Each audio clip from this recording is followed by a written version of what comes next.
ꯃꯌꯥꯝ ꯑꯩ ꯉꯁꯤꯁꯦ ꯄ꯭ꯔꯣꯒ꯭ꯔꯥꯝ ꯂꯩꯇ꯭ꯔꯦ ꯑꯩꯈꯣꯏ ꯑꯩꯒꯥꯒꯤ ꯑꯩꯈꯣꯏ ꯄꯨꯔꯒꯤ ꯍꯌꯦꯡ ꯂꯥꯛꯏꯕ ꯇꯥꯡ 12 ꯑꯁꯤ ꯕꯤꯁꯣꯔꯤ ꯏꯃꯥ ꯄꯨꯖꯥ ꯂꯩ ꯑꯗꯨꯅ ꯕꯤꯁꯣꯔꯤ ꯏꯃꯥꯒꯤ ꯀꯩ ꯍꯥꯏꯇꯥꯔꯦ ꯃꯟꯗꯤ ꯑꯁꯦꯡ ꯃꯆꯥ ꯑꯃ ꯑꯩꯈꯣꯏ ꯁ꯭ꯀꯤꯟ ꯈꯟꯅ ꯁꯦꯝꯃꯤ ꯑꯗꯣ ꯑꯩꯈꯣꯏ ꯇꯦꯟ ꯍꯥꯎꯁꯀ ꯅꯦꯛꯇ꯭ꯔꯦ ꯑꯩꯒ ꯃꯆꯥꯒ ꯁꯨꯝ ꯁꯨꯔꯛꯄꯅꯤ ꯉꯁꯥꯏꯗꯒꯤ ꯃꯌꯥꯝ ꯑꯗꯣ ꯑꯁꯤꯅꯤ ꯃꯌꯥꯝ ꯑꯁꯥꯏꯔꯦ ꯑꯩ ꯁꯨꯔꯛꯏꯃꯤ ꯁꯤꯁꯦ ꯑꯁꯦ ꯃꯌꯥꯝ ꯍꯩ ꯄꯣꯟꯇꯦꯀꯣ ꯁꯨꯝ ꯍꯌꯦꯡ ꯕꯤꯁꯣꯔꯤ ꯏꯃꯥ ꯏꯕꯦꯝꯃꯒꯤ ꯂꯥꯏꯁꯪ ꯑꯣꯏꯅ ꯁꯤ ꯁꯥꯕꯅꯤ ꯍꯌꯦꯡ ꯏꯃꯥꯁꯤꯒ ꯂꯩꯒꯗꯧꯅꯤ ꯑꯗꯨꯒꯤ ꯑꯩꯒ ꯍꯧꯖꯤꯛ ꯑꯩꯒ ꯃꯆꯥꯒ ꯀꯟꯅ ꯁꯨꯔꯝꯃꯤꯅꯤ ꯃꯌꯥꯝ ꯑꯗꯣ ꯑꯁꯤꯅꯤ ꯍꯌꯦꯡ ꯑꯁꯤ ꯑꯣꯗꯤꯕꯥꯁꯅꯤ ꯍꯌꯦꯡ ꯑꯣꯗꯤꯕꯥꯁꯅꯤ ꯑꯗꯣ ꯉꯁꯤꯁꯦ ꯂꯥꯏꯁꯪꯁꯦ ꯂꯣꯏꯁꯟꯁꯦ ꯍꯥꯏꯅ ꯑꯩꯒ ꯃꯆꯥꯒ ꯍꯣꯠꯅꯔꯛꯄꯅꯤ ꯃꯌꯥꯝ ꯑꯁꯤꯅ ꯑꯩꯈꯣꯏ ꯑꯩꯒꯥꯒꯤ ꯃꯁꯥꯒꯤ ꯃꯍꯥꯗꯦꯕ ꯂꯥꯏꯁꯪ ꯃꯆꯥꯅꯤ ꯁꯤꯁꯦ ꯂꯥꯏꯁꯪ ꯃꯆꯥꯅꯤ ꯁꯣꯝꯗꯅ ꯕꯤꯟꯗꯥ ꯗꯦꯕꯤ ꯂꯩꯔꯦ ꯑꯁꯤꯅꯤ ꯑꯩꯅ ꯇꯦꯟ ꯍꯧꯖꯤꯛ ꯁꯨꯕꯒꯤ ꯐꯤꯔꯣꯜ ꯃꯌꯥꯝꯁꯤꯡꯁꯦ ꯂꯥꯏꯁꯪꯁꯦ ꯁꯥꯕꯒꯤ ꯇꯤꯟ ꯃꯌꯥꯝꯅꯤꯁꯦ ꯐꯤ ꯃꯌꯥꯝ ꯑꯃ ꯑꯗꯨꯁꯨ ꯋꯥꯃꯟꯈꯤꯗꯅ ꯉꯥ ꯄꯣꯊꯥꯔꯤ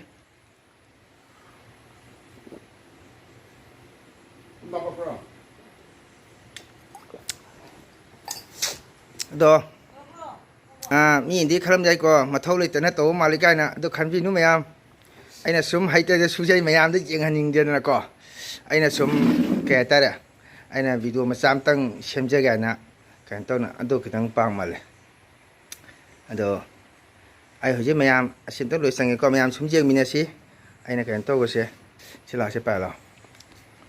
ꯑꯗꯣ ꯃꯌꯥꯝ ꯐꯖꯕ ꯅꯠꯇꯦꯀꯣ ꯁꯤꯝꯄꯜꯅꯤ ꯏꯁꯣꯔꯒꯤ ꯀꯥꯏꯗꯅꯕ ꯍꯥꯏꯅ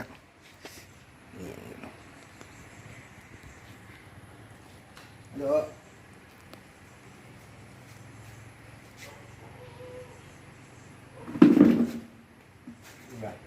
sini maya sini thang ni si chupi masa ni si ai hujik surat ki yong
yang sumi yang ai sui sabak se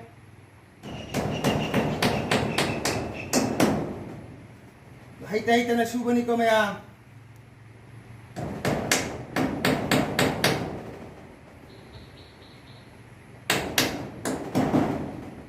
do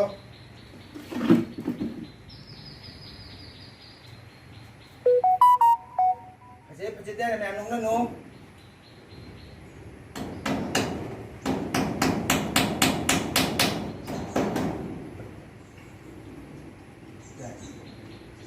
maya ai ta hai de su ban de ko maya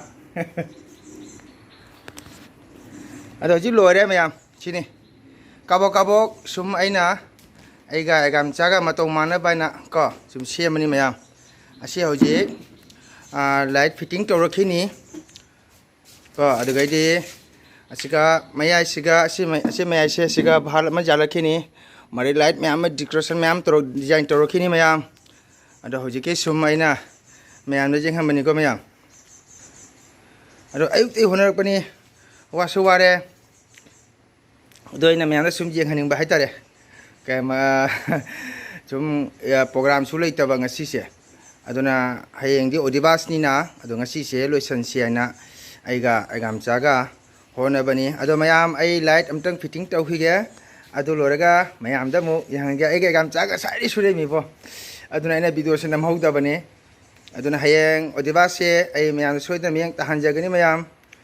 ado nabami asina thauka ba numi ni ko ado ndokan mi se nabami ni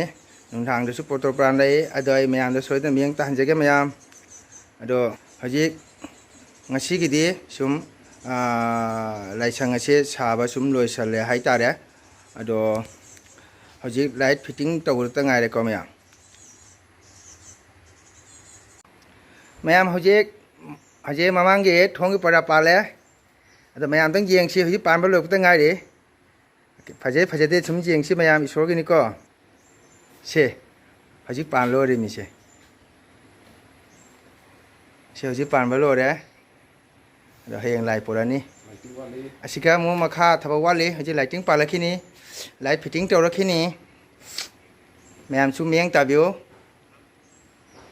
asigi pulio para se heng thoi thuto ko dum ko fita se asi ju fita thuto matam da duge chingchen ba hayang lai thong lo matam da ado haji ki dum punhan thami mi se haji ta loi re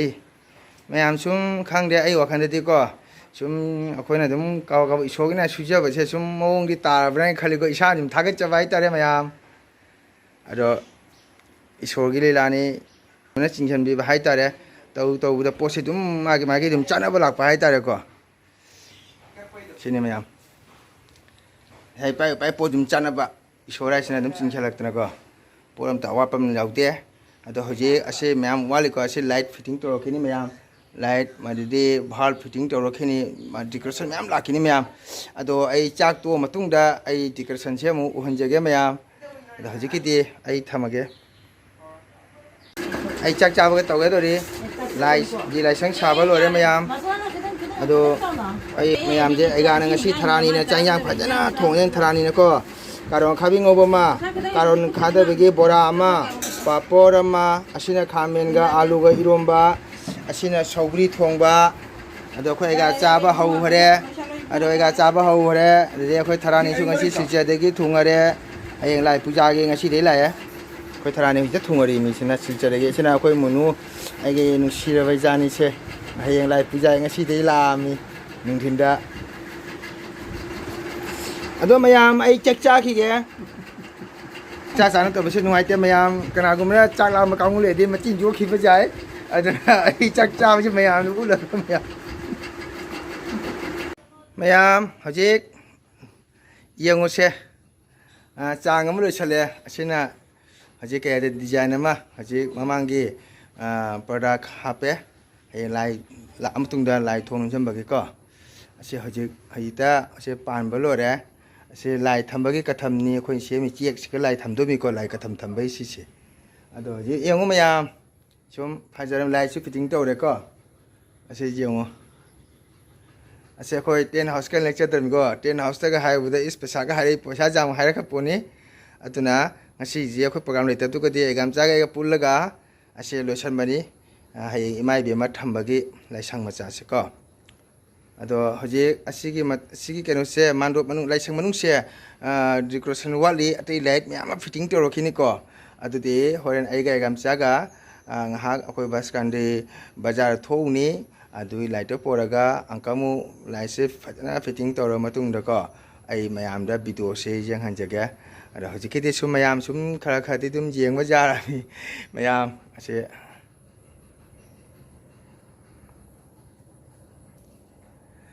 ai ga gam cha na mayam sum jeng ma sum jarang mun da kabok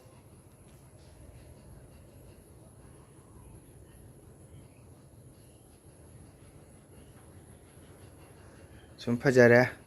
adesina walasang hayang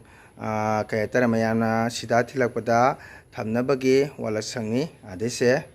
ก็asina mandop ni asigna heng mayam cha ising cha ba khot pagi mandop ta se mandop ta hona ba ko sini mayam sina khoi ga gi lai sang ni se khoi khang mra ai ga gi lai sang mandop si ming di radha krishna mandi hain thole ko ase lai sang ni sina mandop ni mayam asigna mayam cha ising cha ba ko jadi sumang sekarang sagi laisang imai bemagi puja tohom ni ko mayam to mayam haji matam chitheng jale aiga ga je bas kandi bajarang hak thong ni poche kitang leuge light adugadi hayeng se nungthinda imai bemalo roga sandada odivas ni ado hayeng odivas je ai mayam da niang ta jage haji kiti mayam ai thamage mayam ado mayam थबक से लोसले हजिकी होइना अदो आई बाजार चलुरगे मयाम चा थकप लोरे अदो ngasi gidi thamage mayam ado wasu ware ngasi se ko mayam na ina ngasi sum ngasi di sei chatra banina aina sum imai be magi mandi macha se sum ega ga simina bani ko mayam ado mayam nokna binu ado mayam na dum nungsi biu ko ado mayam su nungsi biri ado aina ngasi video si aina mayam da sum jeng han mien tahaning da sum to bani ko mayam ado mayam na aige video si mayam su sum mayam yeng bidana ai bu yamna kan to video welcome to biri ado thagachari ado aige video si sum mayam na nungai ta su nungai na sum meng ta view mayam like to view ko share to view subscribe to view mayam ado mathung da su ai video mayam da meng ta hanjage mayam gi su ai support to jari mayam ngasi gidi asai video si lo senjage mayam okay bye